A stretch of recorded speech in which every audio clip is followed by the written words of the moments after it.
Non mais c'est quoi ce film? Mais que cherche donc Michel Hazanavicius avec The Search? Un triomphe mondial? Déjà fait. Des récompenses à foison? Déjà fait aussi.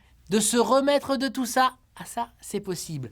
Que fait-on quand on a tout connu? C'est la question que s'est sans doute posée Hazanavicius après The Artist, un film né au Festival de Cannes et devenu le phénomène mondial que l'on sait.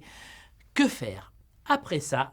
La solution du réalisateur a sans doute été la plus sensée. Il a choisi de revenir aux sources. Et la source de la passion d'Hazanavicius, c'est le grand cinéma américain, celui que même les Américains ne font plus aujourd'hui, celui des Billy Wilder, des Preston Sturges, des John Frankenheimer. Les classiques, quoi. Le cinéma qui le passionne avant tout.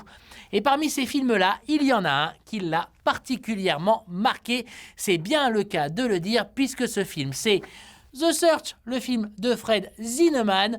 Et le titre français, c'est Les Anges marqués, avec Montgomery Clift.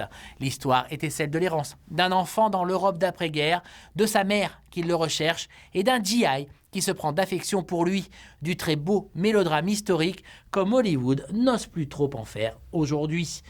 Mais Hazanavicius, lui, il ose. Il a osé le film muet en noir et blanc à l'ancienne avec The Artist. Alors un remake de The Search, une tentative de relance du mélodrame à l'ancienne, c'est de la roupie de Sansonnet pour le monsieur. Son The Search à lui se situe en Tchétchénie.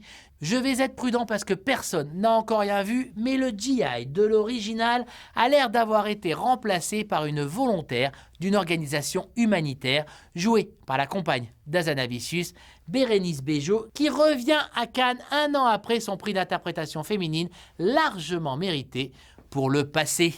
Ce film a été tourné en toute discrétion l'été dernier en Géorgie. Annette Bening faisait aussi partie de l'aventure.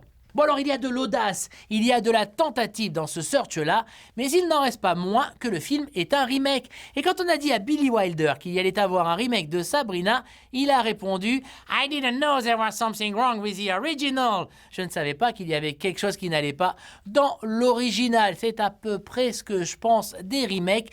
Mais s'il y a quelqu'un qui peut réussir son coup avec une telle entreprise, c'est bien Michel Hazanavicius. Alors confiance, confiance.